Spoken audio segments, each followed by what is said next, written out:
welcome to Sure Things. It's interesting how I get ideas for guests to have on the show.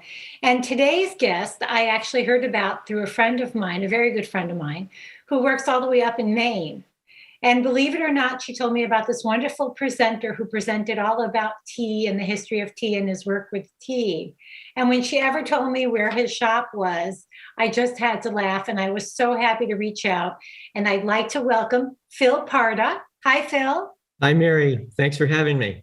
Oh, Phil, like I said, my friend Sharon just talked so highly of you, and I could not believe that she's so far away and you're just the next town over. So I felt very fortunate to reach out and to be able to have you come on and talk about all your knowledge about tea. And I know you're a lifelong learner, so I know you're continuing to learn about tea as well. Yeah, they have a nice group of tea drinkers up there in Maine. Yeah. And I enjoyed my time with them. It was a really good time. That's really great, really great. No, so as I said, you have your tea shop in Madison, Yeah. Savvy Tea. And so today I just wanted to get to know more about your knowledge about tea, your background and your learning, because I know you have a lot to share. So why don't we start by you telling us a bit about your background and how you came to be a student of tea? Yeah, sure. So this goes back a long ways. It's surprising to me that it's been just about over 5 decades already that I've been loving tea. And it really all came to be because in around 1970, I heard a new word that I never had really taken notice of before. It was antioxidant. Antioxidants. What's antioxidants? This scientific sounding word. Not long after that, I started hearing about like anti-aging, anti-cancer, antioxidants. I said, wow, these antioxidants, this is really something. I thought it was like kind of like a breakthrough idea. Well, not long after that, I heard something about green tea and antioxidants. And I said to myself, green tea? What the heck is green tea? Like, I had no idea. I mean, I grew up, like many of us do, if you're not feeling well, mom brings you a tea bag and a little cup of tea with some lemon and honey, and it makes you feel better, right? Right. So this green tea thing, I started thinking to myself, well, I bet you they're making this green tea to get those antioxidants. And, and it was amazing because, green tea's been around for centuries and I had no clue.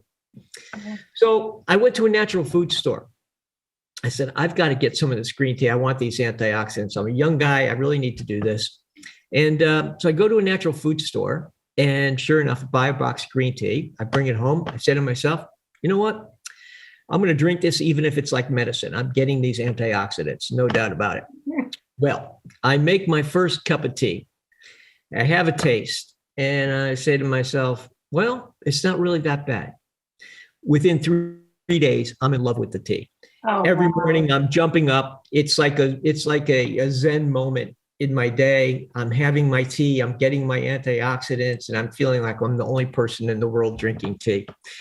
This goes on, and I just enjoying this ceremony every morning. And finally, about 6 weeks in, I ran out of tea. And I remember it was a Saturday and I was working that day. And I said to myself, well, you know what? This is kind of important to me. Tomorrow morning, I'm going to get up. I'm going to get more tea right away. So Sunday morning comes. I get up, jump in the car, go to the store to get more tea. I get there, closed that day. I said, oh, closed. Now I'm realizing this isn't just, not nice. This is bad, Yeah. I'm like, wow, closed that day. Now, this again is before any Googling or clicking or mobile phone or device, anything like that, right? So I'm there, oh, what am I going to do? I'm thinking, wait, you know what? There's another natural food store about 45 minutes away. I jump right in the car, I take off, I head for this place. I get there, sure enough, open. I buy a box of green tea. I'm all happy. I go home, I sit down, I'm ready to make that cup of tea. Yeah. I open the box and my heart sinks. I look at the tea leaves and I say, oh my God, they're different. They weren't the same. I said, wow, how could that be? It's not the same. This is a real bummer. I'm so disappointed. As I sat there for a minute, I said to myself, well, wait a minute. Do you mean to tell me that there are different kinds of green tea? Why would there be different kinds? Okay, well, that's what did it. That's what got me going. Again, no Googling or clicking. So when you want to find out something, you have to go to the library. You have to look things up somehow and, figure things out like that. And I became very interested in why were there different kinds of green tea, because I was totally into these antioxidants. And now I'm enjoying this tea that I've been having, and I'm finding out there's different kinds. The more I look into it, the more I find out there's all these amazing different kinds of green tea. Never mind oolong tea or black tea or what are all those. Yeah. So yeah.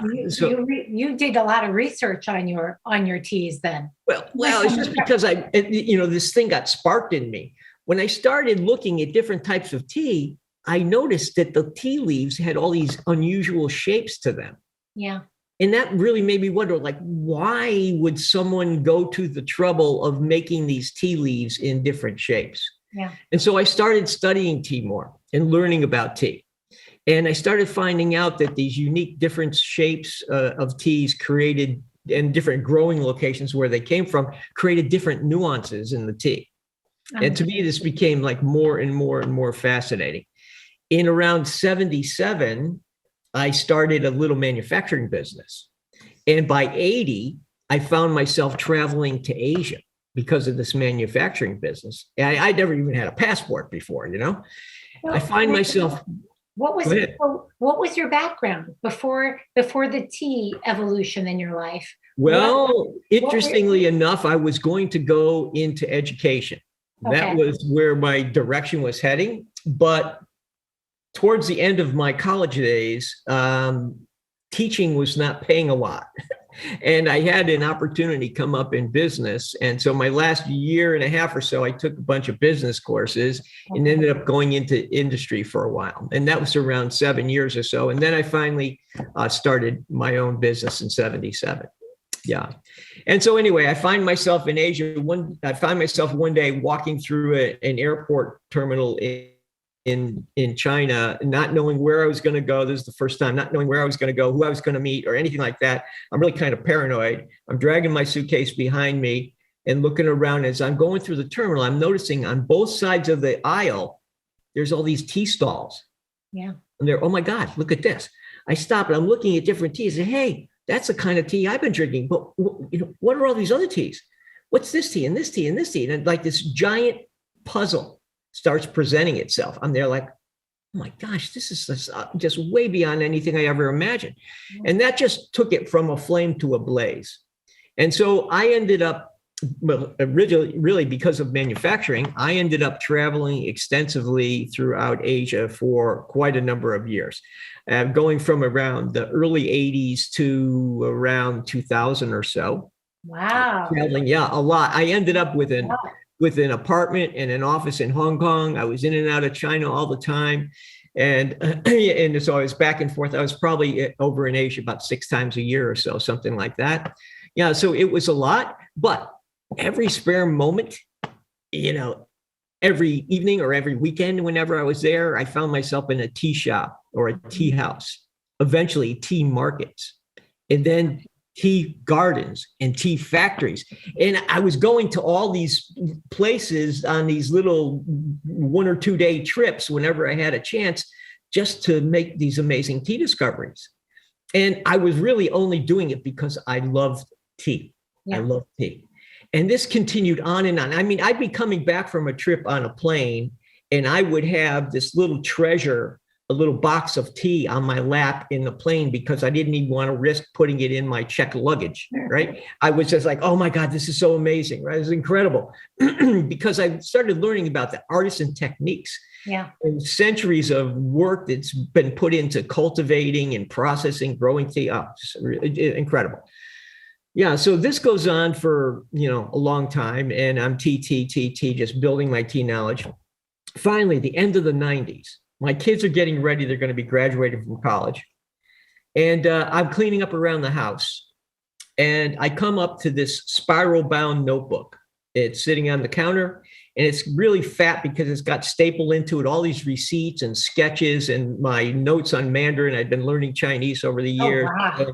Yeah. Really, you in full force. That is awesome. Though. Yeah. The background knowledge. Oh my gosh. So I have this notebook and I said, I'm going to put this in my file cabinet. I go over to the file cabinet, I open the drawer and I go to put the notebook in there. And I realize the whole drawer is filled with notebooks almost exactly like that. And I got this like strange feeling. It's kind of like this epiphany kind of feeling. I'm there like, oh my God, I want to teach people about tea. Yeah. And I said, yeah, no, I can't do that. I'm not Chinese. I'm not Japanese. I'm just a guy learning about tea. I love tea. You know what? And the feeling didn't go away. And so over the next 3, 4, 5 years, I ended up selling out of my manufacturing business, starting a tea brand, and starting to teach people about tea. Oh, now, isn't it interesting, Phil, that you started your journey talking about teaching and you went into manufacturing, gained all your knowledge, came back to the fact that you want to be a teacher. It's a teacher of tea.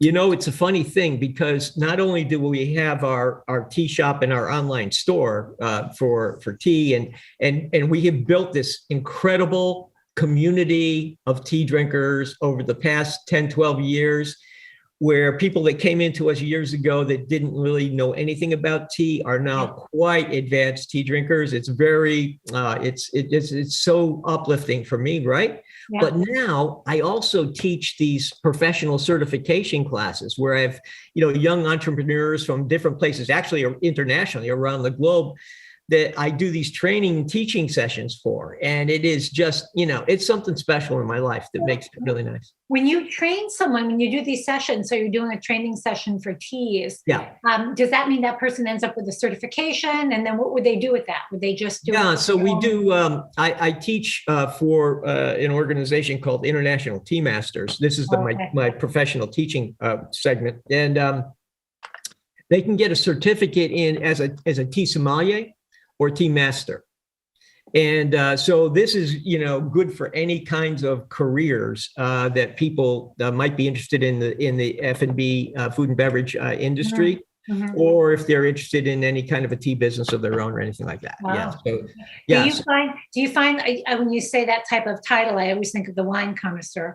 So do you find that there are places that actually look for people that have that level of mastery for teas?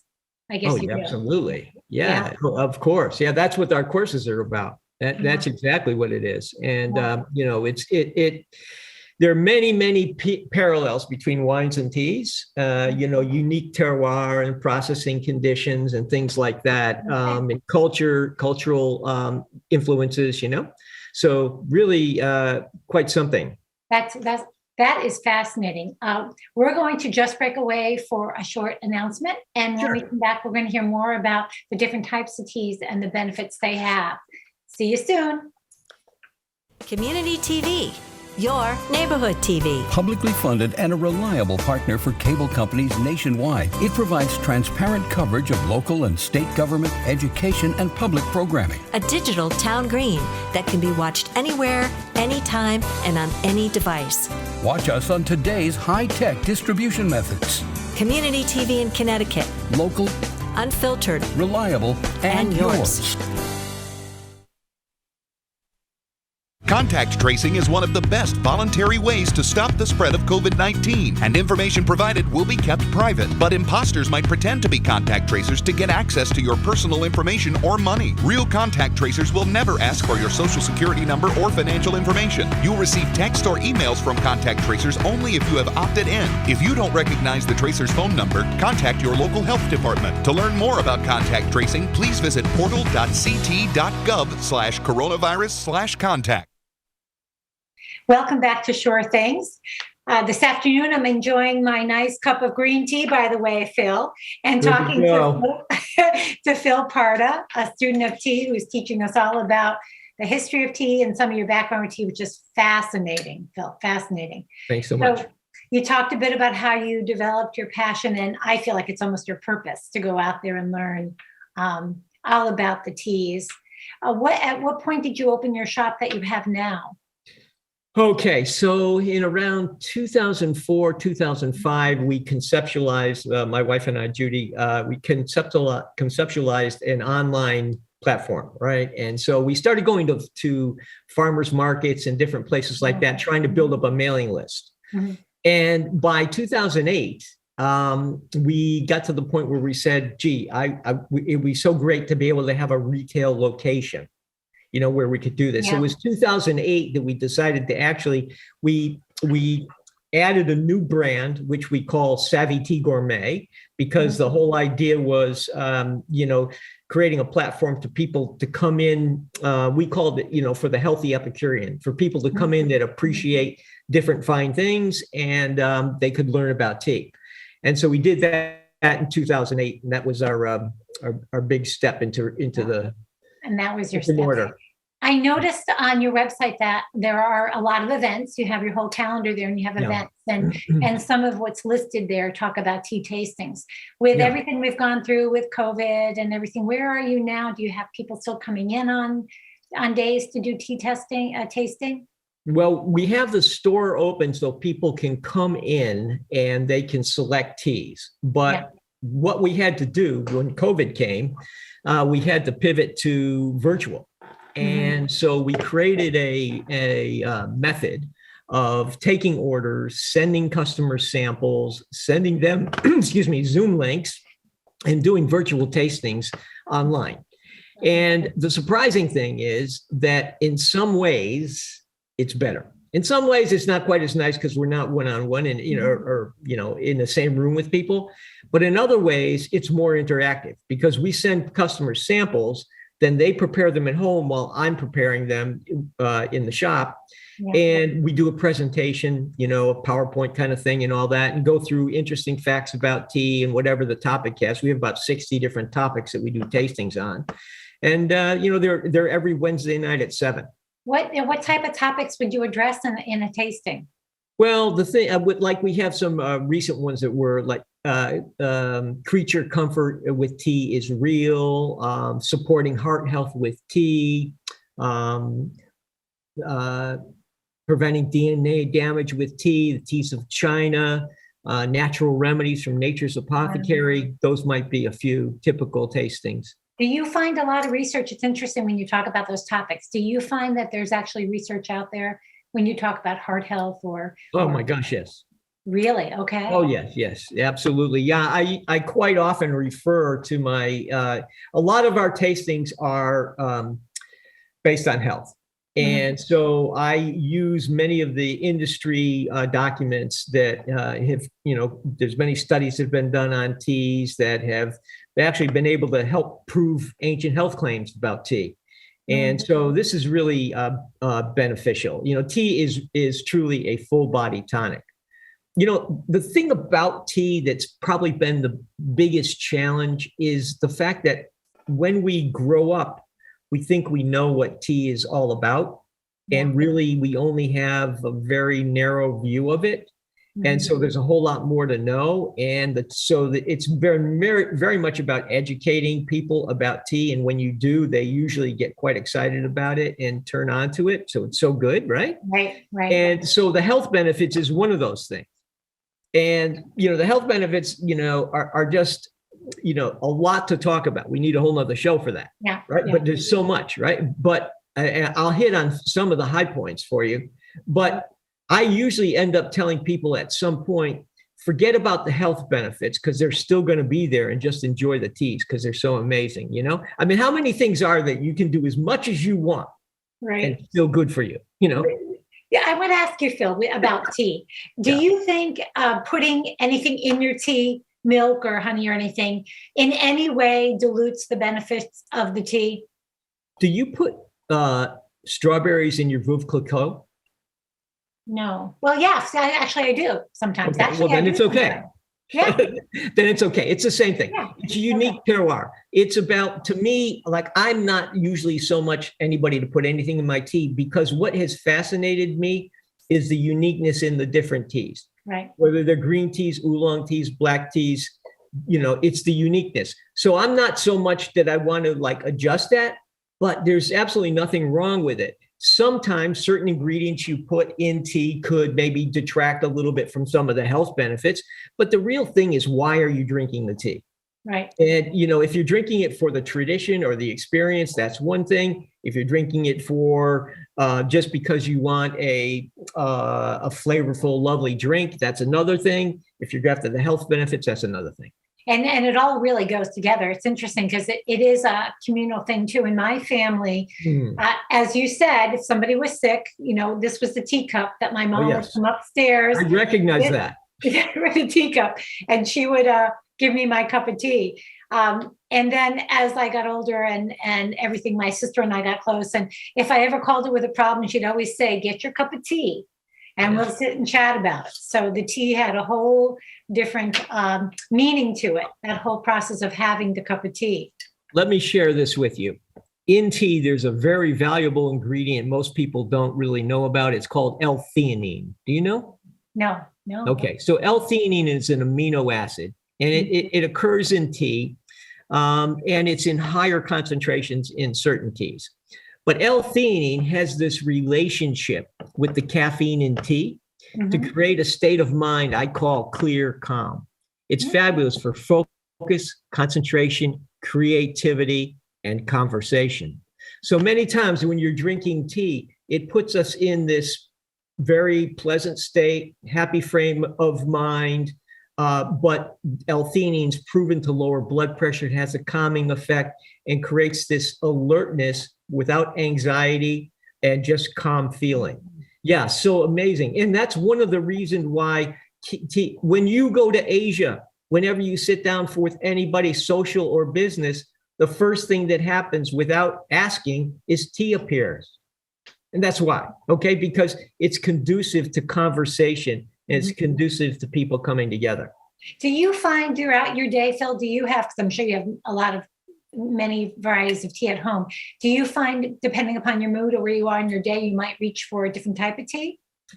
Great question. So I have this pattern because I promised myself 50 years ago that I was going to start my day, get my antioxidants every day. So I start with green teas because those are very, very high in antioxidants.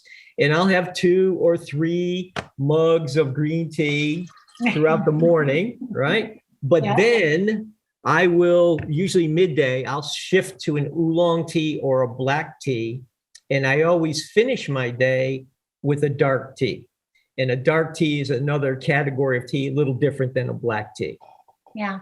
Is it a dark tea? I guess I automatically think of caffeine because I'm a sleepy time person. So I do sleepy time at night. But what is a dark tea? Well, that's another show. Okay. That's a whole big topic. It really is. But basically, it's started out with teas from certain regions in China that come from certain genetic material, and the leaves are processed in a certain way where they have really super cardiovascular properties. And many of them are created with a process where, as a byproduct of the process, the caffeine is mitigated. Okay. And so that's not why I have them at the end of the day. I have them because I developed this pattern of green tea first and I work my way to dark. As the tea molecule oxidizes, not only does the aroma and flavor profile change, but also the health benefits shift a little bit. So I'm going for like maximum exposure to what the tea molecule can do for me. But the truth is, I just love drinking the teas. That's wonderful. It's so interesting how you get in that pattern. It's wonderful because it's like I said with, I say sleepy time, but whatever I do with the caffeine free in the evening, but it is become part of a ritual. So variety is really wonderful. So even in the mornings, I say I do green tea in the morning, but I have about 8 different green teas open on any one given day. And sometimes I'll wake up thinking about which ones I'm going to do. Sometimes I just alternate them, but sometimes I get stuck in a groove where I'm stuck on one for a week or something like that. It can happen. Yeah. But it's the variety, even within the tea types, that makes teas so amazing. That's wonderful. It's so amazing. There's so much to learn. And I know I spoke to your wife when I called the shop, so she must also be part of your tea mission. Yeah, she is. And, she's gotten dragged along kicking and screaming. And, but then, she got all excited about tea, and she's just a great partner to have helping me with this. And her concentration over recent times has become herbal. more and more and more. And so she is quite the one on the herbs. And we have one of our, we call them collections, is called Nature's Apothecary. And that's where our herbals are. And we make all these herbal blends that are good for certain things we experience throughout life, like insomnia, for example, right? We have all kinds of things like that. And so we are working now. One of the things we're doing, amongst others, is kind of building up the Nature's Apothecary line more. Wow, there's so much information, Phil. And you're right. We need another show to go through all the others, because we didn't even get to some of the topics I wanted to get to. There's so much, really. There's so much, but I do want to thank you. And again, you're the Savvy Gourmet in Madison, right? Savvy Tea Gourmet in Madison, Connecticut. Right. Madison, yeah. Just in case anybody needed info on and more of the tea, which is amazing. But I want to thank you for that. I'm going to, of course, finish enjoying my green tea here and share that information with others. But thank you so much. Great. Thanks, Mary. Yeah, it was a pleasure. So I hope to have you again. Thank you for tuning in to Sure Things. If you have any questions, comments, or certainly ideas for my show, please drop me a line at surethingsct@gmail.com. All right. Thank you very much. Bye, Phil. Stay safe and healthy. Bye now. You too. Bye-bye.